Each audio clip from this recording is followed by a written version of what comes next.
Bueno, hoy se publicó en el Boletín Oficial la reforma de la Ley de Glaciares que fue sancionada en el Congreso Nacional y queremos profundizar el tema porque se pone en el centro de un debate y estamos hablando y ya comunicados con Daniel Jerez, que es geólogo y conoce muy bien el tema. ¿Qué tal? Gracias por atendernos. ¿Qué tal? Muchas gracias por invitarme a comentar sobre este tema.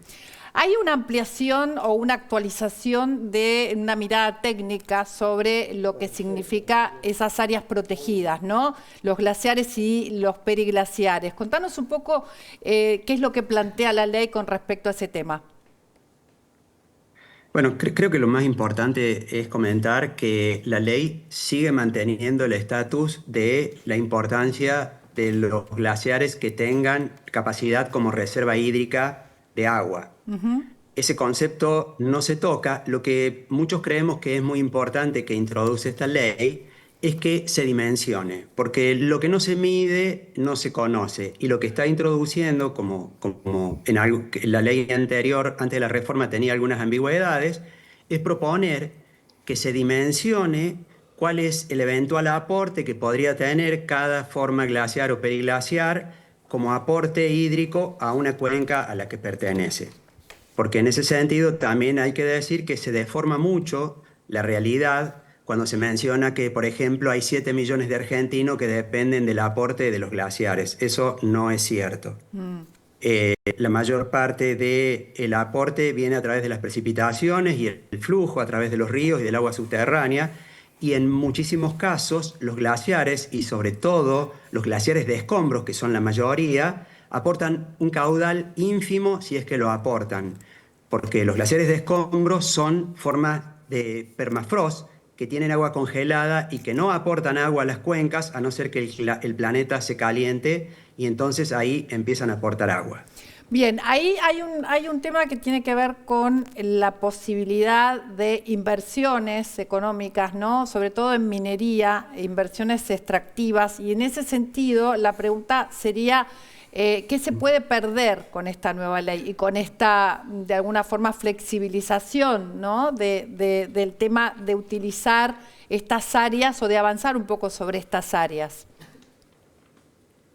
El tema, yo de flexibilización le daría más la connotación de que lo que se quiere hacer es medir más que Bien, flexibilizar, para pasar de una prohibición absoluta que no bien, permite hacer nada a tomar decisiones informadas a partir de criterios científicos, perfecto. que es, por ejemplo, decir, a ver, si eventualmente en el área de un proyecto minero existe un glaciar de escombros, por decir algo, existe un glaciar de escombros. ¿Cuánto podría aportar eso a la cuenca, el agua que podría aportar si eventualmente ese glaciar de escombros, por el calentamiento global, aportara agua? Porque si no se calienta el planeta, no aporta agua, hay que dejarlo claro. Entonces, la posibilidad de medir cuánto aporta, a veces a la gente lo sorprende. Primero, lo primero que me parece conveniente decir es que la gente piensa que si hay 16.000 glaciares, o más de 16.000 glaciares en el inventario de glaciares, alguna gente piensa que porque se habilite la posibilidad de hacer las mediciones, se van a destruir todos los glaciares, cosa que no es cierta. Es posible que un proyecto minero, por ejemplo, deba conducir a remover un glaciar de escombros, en cuyo caso el agua que contiene ese glaciar en forma de hielo iría a parar de todas formas a la cuenca, y que de ese modo se habilite, por ejemplo, la posibilidad de construir un proyecto minero que genere, por decir algo, 24.000 puestos de trabajo entre directos e indirectos. Entonces, la posibilidad de habilitar un proyecto minero por el hecho de remover un glaciar que aportaría lo que aportan, fíjese qué número interesante, un glaciar de 10 hectáreas, 10 canchas de fútbol, aportaría lo que aportan 2 canillas abiertas, 2 canillas domésticas, 30 litros por minuto de agua. ¿Usted cree que Es una proporción ínfima. cree que hay una especie de posición desinformada cuando estamos diciendo que estamos poniendo en riesgo los glaciares? O sea, ¿hay una desinformación ahí? Yo creo que hay una enorme desinformación cuando se dice que se ponen en riesgo los glaciares. Primero, que si tenemos más de 16.000 glaciares y posiblemente se puedan afectar 10, 20 glaciares de escombro, que no se sabe si aportan agua a la cuenca, porque si no se calienta el planeta no aportan agua, se exagera cuando se dice que peligran los glaciares porque se haya reformado esta ley. Porque además la ley lo que dice es que hay que cuantificar cuánto realmente podría aportar antes de que se interviniera un glaciar de esas características. Entonces, lo que propone la ley es dimensionar. Sepamos cuánto podría aportar y en base a eso tomamos una decisión.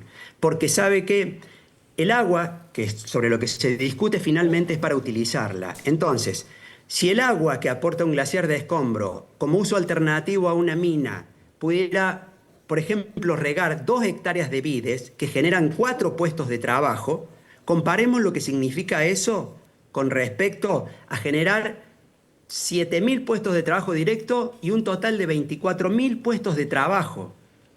Pero además, ese proyecto minero pagaría impuestos tales que, por ejemplo, la recaudación a nivel nacional que pagaría anualmente durante 25 años una mina, alcanzaría para pagar 100.000 jubilaciones mínimas. O, por ejemplo, para pagar casi 2 presupuestos como lo del Hospital Garrahan. O, por ejemplo, para casi pagar un presupuesto como el de todo el CONICET. Todo eso se generaría si hubiera eventualmente un glaciar que bloquea la posibilidad y que la ley anterior decía prohibamos. Hoy lo que dicen es dimensionemos. Bien, y veamos cuál es el aporte. ¿Quién es la entidad o el organismo que tiene que dimensionar, que tiene que controlar que cada uno de esos proyectos esté bien en regla y no haya pérdida de los ambientes naturales necesarios, ¿no? Porque seguramente haya una parte que obviamente va a haber que conservar, porque lo vamos a necesitar eso. Sí, hay que conservar, hay que cuidar, hay que medir. Quien estaría encargado de eso serían las instituciones provinciales que deben aprobar los informes de impacto ambiental, que dimensionarían cuál es la verdadera, cuánto juega realmente como reserva de agua eventualmente un glaciar, y sobre eso se debería tomar una decisión informada. Las instituciones mineras provinciales, las direcciones de recursos hídricos, los institutos de investigación de las universidades nacionales que están en las provincias también pueden apoyar a esto, y por supuesto el IANIGLA.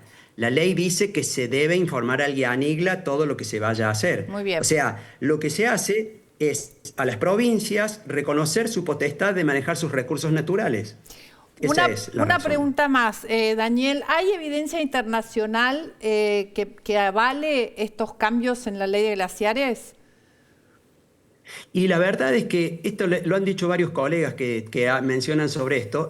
Hace 16 años creo que se aprobó la ley, o más o menos algo así, y se decía que era una ley pionera que iba a ser imitada por todo el mundo. Nadie en el mundo imitó esta ley pionera, y además, en todos los países del mundo se hacen inventarios de glaciares, pero no se prohíbe la actividad minera. Y se hace en zonas glaciares y peliglaciares minería. En Canadá, en Estados Unidos, en un montón de países que tienen zonas frías y tienen glaciares, se hace. De hecho, en la cordillera, en Chile, a 500 metros de la frontera con Argentina hay una mina, la mina Los Pelambres, que hace 25 años que trabaja, y tiene 10 glaciares de escombro en la zona donde se desarrollan las operaciones mineras, y sigue trabajando, y se han removido 2 glaciares y los otros 8 están intactos. Eso es lo que sucede a nivel internacional. Daniel, muchas gracias, muy completa su información, y queríamos profundizar este tema porque hay un debate en el centro y bueno, es bueno saber de qué se trata ese debate, ¿no? Si estamos realmente avanzando sobre los glaciares, sobre el cambio climático, o si es más importante esta intervención para que haya un desarrollo económico para las provincias que obviamente seguramente estén apoyando esta reforma de la ley de glaciares. Es importante dimensionar, pensar que un glaciar aporta lo que aportan 2 canillas de agua, comparado con la generación de 24.000 puestos de trabajo. Creo que es algo como para considerar y hacer la medición para tomar decisiones. Muchas gracias por la invitación. Muchísimas gracias. Daniel Jerez, geólogo, nos informaba sobre la ley de glaciares.